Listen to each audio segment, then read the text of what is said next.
Assalamualaikum warahmatullahi wabarakatuh. Rahayu Sagung Dubati. Kembali lagi di channel Babat Nusantara.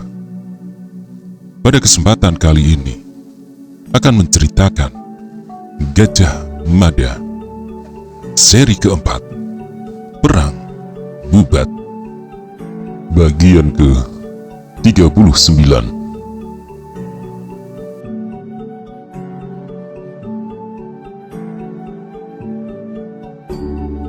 Gajah Mada mondar-mandir maju mundur. Gajah Mada menyapu apapun melalui pandangan matanya, seolah melihat lautan luas dan pulau-pulau. Nyaris tidak ada lagi negara tersisa di bentangan Nusantara yang tidak tunduk dan menyatu dengan Majapahit. Dari ujung barat tempat matahari tenggelam sampai ke ujung timur tempat matahari terbit, semua negara tunduk dan telah menggabungkan diri dengan Wilwotikto. Tetapi negeri Sunda yang berada sepulau dengan Majapahit, Sunda yang ibarat berada di belakang pekarangan rumah, justru belum menyatakan bergabung dengan Majapahit. Setiap kali diajukan rencana menyerbu negeri Sunda, ada banyak tentangan dengan alasan antara lain leluhur Majapahit sebagian berasal dari Sunda. Orang-orang Sunda seperti kerabat keluarga sendiri, dan Sunda juga ikut membantu mengirim pasukan saat menggempur Bali. Terakhir akan makin sulit mencari alasan menggila Sunda karena Prabu Hayam Wuruk berniat mengambil Sekar Kedaton Sunda Galuh sebagai permaisuri. Sunda itu seperti bisul, kata hati Gajah Mada yang amat ingin memijat bisul itu sampai keluar nanahnya. Gajah Mada masih berada di balai prajurit, meski akhirnya ia sendirian di tempat itu.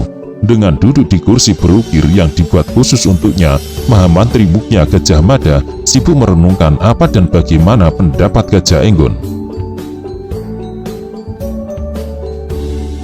Dalam menjalankan roda pemerintahan, boleh dikata Gajah Mada dan Raja Sanegara sudah satu hati. Namun Gajah Mada selalu saja menemui batu sandungan jika yang dibicarakan adalah keputusan macam apa yang akan diambil menghadapi Sunda Galuh yang keras kepala. Apalagi kini Prabu Hayam Wuruk sedang kasmaran kepada Sekar Kedaton Istana Surawisesa itu. Berada basuh, mirip tempat sampah. Setidaknya itu perumpamaan guyonan yang acap kali diucapkan setiap Kanuruan Gajah Enggon datang mengunjunginya. Sebagai teman sejak masih muda dan sama-sama berjuang bahu-membahu di pertengahan pemerintahan Srijaya Negara, Brada Basu selalu menampung semua keluh kesah yang ujungnya dengan ringan tangan. Ia ikut membantu memecahkan semua persoalan melalui tindakan langsung, tak sekedar memberi saran. Pun kali ini dengan seksama dan penuh perhatian, Brada Basu menempatkan diri mendengarkan apa yang disampaikan Gajah Enggon. Kanuruhan Gajah Enggon makin merasa tidak nyaman dengan cara pandang dan langkah-langkah yang akan diambil Mahamantri Mukya Rakyat Mahapati Gajah Mada. Melihat tindakan sepihak yang akan dilakukan Gajah Mada itu, Brada Basu layak ikut merasa cemas. "Bagaimana saranmu?" tanya Gajah Enggon. Brada Basu termangu, berlahan ia menggeleng.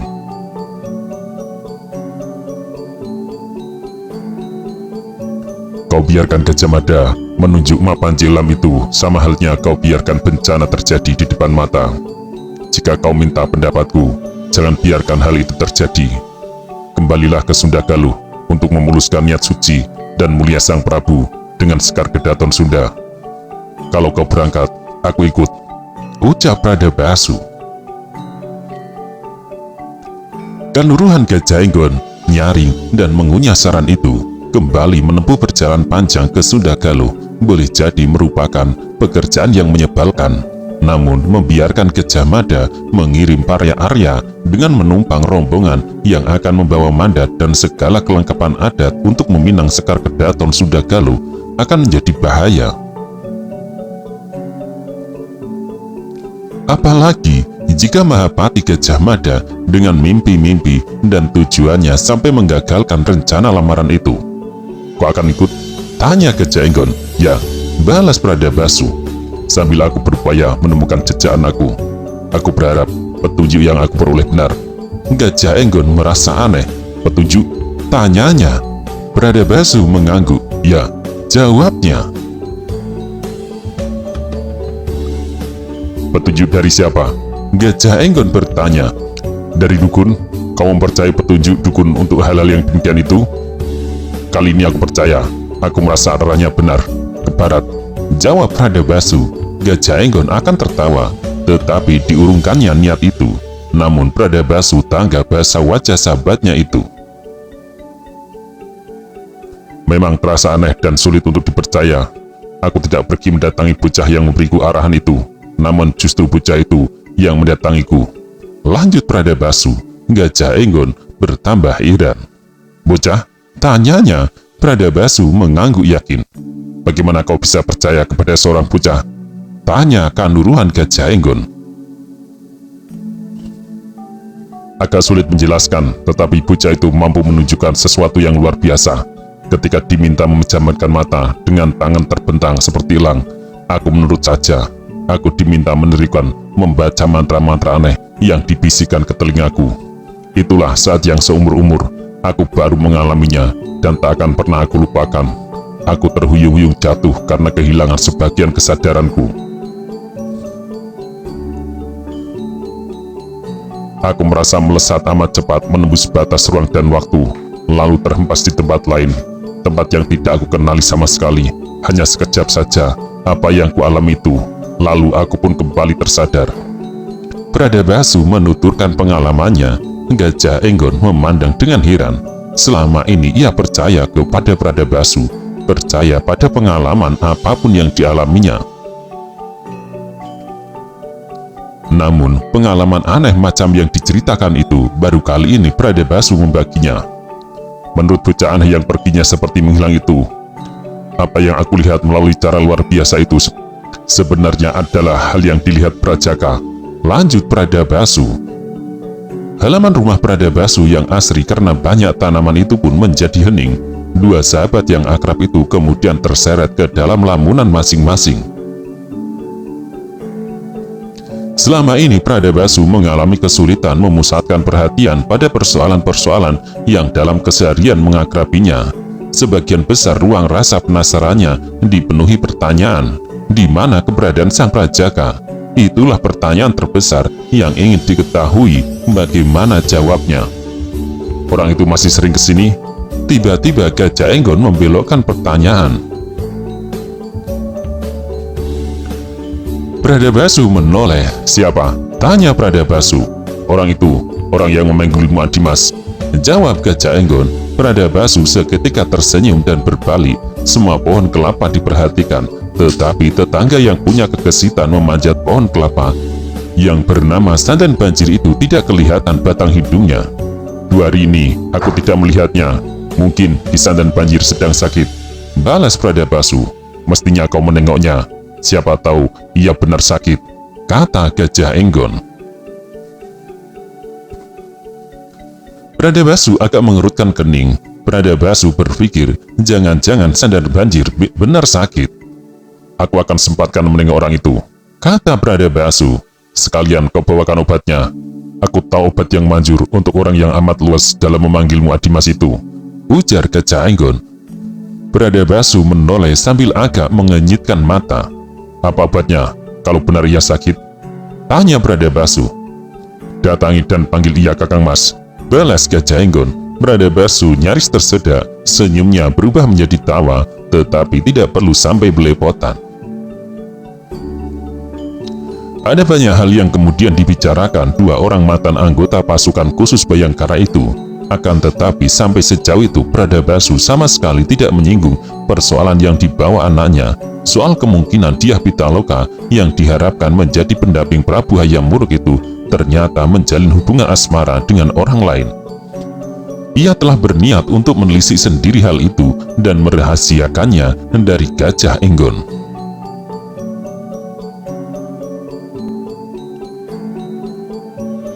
Juduh adalah wilayah yang widi.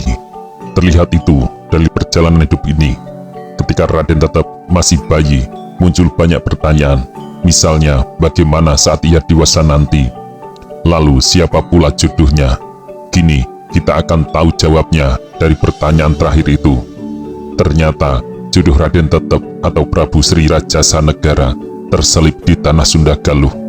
Sungguh yang widi amat rapi dalam mengatur dan menyembunyikan jodoh seseorang dalam bingkai teka-teki. Rombongan dalam kapal besar itu menyimak dengan cermat apa yang diucapkan Brahmana Smaranata. Laksamana Nala yang mendapat tugas mengawal perjalanan lamaran ke Sunda Galuh menyimak dengan penuh minat. Duduk di sebelahnya juga ikut mendengarkan dengan penuh perhatian Sang Dharma Yaksa Kasogatan dan Arcaya Narendra. Narendra memperhatikan semua ucapan sejawatnya itu sambil memperhatikan laut tanpa tepi. Dalam rombongan itu ada Kanuruhan Gajah Enggon dan terselip pula seorang laki-laki yang tidak menarik perhatian siapapun. Tak banyak orang yang mengenalinya. Laksamana Nala juga tak mengenali orang itu.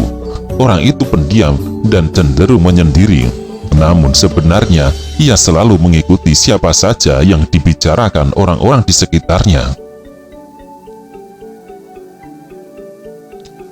Bradabasu memperhatikan wajah Mapanji Elam yang rupanya ikut kembali ke Sunda.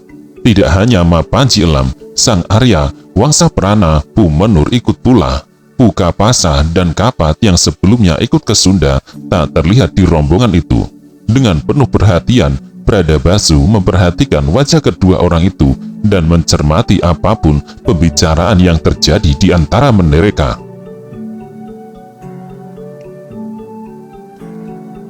Kanuruhan Gajah Enggon tidak tahu apa Mapanji Elam dan Arya Wangsa Prana Pumenur ikut ke Sunda atas prakarsanya sendiri atau karena tugas yang diembannya dari Mahapati Gajah Mada. Kapal yang dipergunakan untuk mengantar rombongan pelamar menuju Sunda Galuh itu adalah kapal paling besar yang dimiliki Majapahit. Dari kapal terbesar itu pula, Laksamana Nala mengendalikan ratusan kapal lain yang kini sepenuhnya berada di genggaman kekuasaannya. Separuh kekuatan armada semula berada di tangan seorang temenggung muda bernama Jalasena atau Jalasenastri. Tumenggung Jalasenastri yang telah dipanggil pulang mendapat penugasan baru untuk memimpin sebuah pasukan sandi laut yang dipusatkan di Damasraya dalam rangka memimpin pengintaian kekuatan musuh dari daratan Tartar. Dengan demikian kekuatan armada yang semula ada dua, yaitu armada barat dan armada timur, kini digabung dalam satu kendali, semua di tangan Laksamana Nala. Atas kehendak dan prakarsa Laksamana Nala di beberapa tempat dibangun pelabuhan untuk mempermudah pergerakan ketika diperlukan dukungan atas kebutuhan kapal. Sedemikian penting acara melamar gadis Sekar Kedaton Sunda Galuh itu sehingga harus mendapat jaminan tak akan ada gangguan dalam bentuk apapun. Laksamana Nala bertanggung jawab memberikan pengawalan dalam jumlah cukup agar rombongan itu selamat sampai di tujuan. Kerabat istana tidak main-main dalam menjaga martabat. Tergambar itu dari benda-benda perlengkapan lamaran yang dibawa rombongan pelamar dengan dimasukkan ke dalam tanduk khusus. Seorang prajurit yang mengawal secara khusus semua harta Paningset itu telah sampai pada simpulan bahwa di sepanjang zaman tidak akan pernah ada acara lamaran dengan seserahan sebanyak itu dengan nilai sebesar itu. Perjalanan laut berakhir di Pelabuhan Losari, dilanjutkan dengan perjalanan darat lurus ke arah selatan. Dibutuhkan waktu beberapa hari untuk sampai ke tujuan karena harus melintasi hutan. Para prajurit yang ditugasi memberi jaminan atas keamanan perjalanan itu benar-benar menjalankan tugasnya dengan baik. Mereka tanya selalu siaga jika perjalanan itu mengalami gangguan, tetapi juga ikut membantu membawa semua benda Paningset.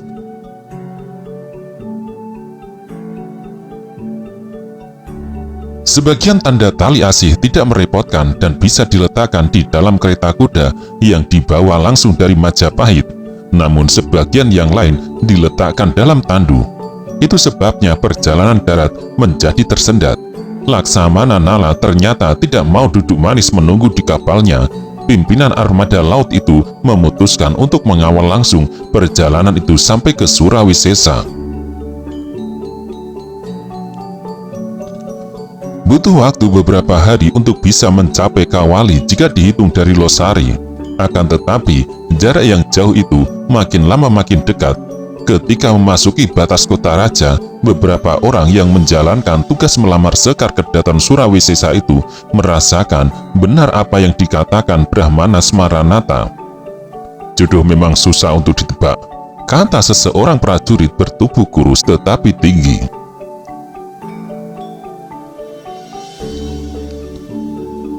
Siapa sangka calon istri sang Prabu berasal dari tempat yang sedemikian jauh seperti itu. Prajurit di sebelahnya yang berbadan gemuk tertawa. Berbeda dengan jodohku, gara-gara aku makan tidak menggunakan piring, tetapi menggunakan cobek, aku dapat tetanggaku sendiri, tetangga sebelah rumahku. Terlalu mudah bagiku untuk bisa menebak siapa calon istriku, tidak seperti menebak calon istri raja. Prajurit pertama mengerutkan kening. Jadi istrimu adalah tanggamu sendiri? Tanya prajurit bertubuh kurus itu. Ya, jawab temannya. Apa enaknya mengawini tetangga sendiri? Tetangga dekat lagi. Ucap prajurit bertubuh kurus itu lagi. Prajurit yang beristri tetangga sendiri itu tertawa, namun ia bergegas menutup mulut karena tiba-tiba Kanuruhan Gajah Enggon menoleh kepadanya. Prajurit berpangkat sangat rendah itu bingung ketika Kanuruhan Gajah Enggon mendekatkan kudanya. Apa yang kau ceritakan? Tanya Gajah Enggon sambil memacu kudanya pelan. Prajurit beristri tetangganya sendiri itu gugup menghadapi pertanyaan yang tak terduga itu. Ia membandingkan dirinya dengan sang Prabu Gusti Kanuruhan. Jawab prajurit yang bertubuh kurus. Ia menemukan jodohnya tak jauh-jauh, hanya tetangganya sendiri yang bersebelahan rumah. Sementara itu jodoh Gusti Prabu jauh sekali. Brahmana Smaranata benar betapa jodoh memang sulit ditebak. Bagaimana menurut Gusti Kanuruhan? Kanuruhan Gajah Enggon terdiam karena mendadak teringat pada perjodohannya sendiri. Benar bahwa jodoh memang sulit ditebak. Perkawinannya dengan Rayi Sunelo yang kini dikarunia seorang anak bahkan merupakan perjodohan yang paling aneh.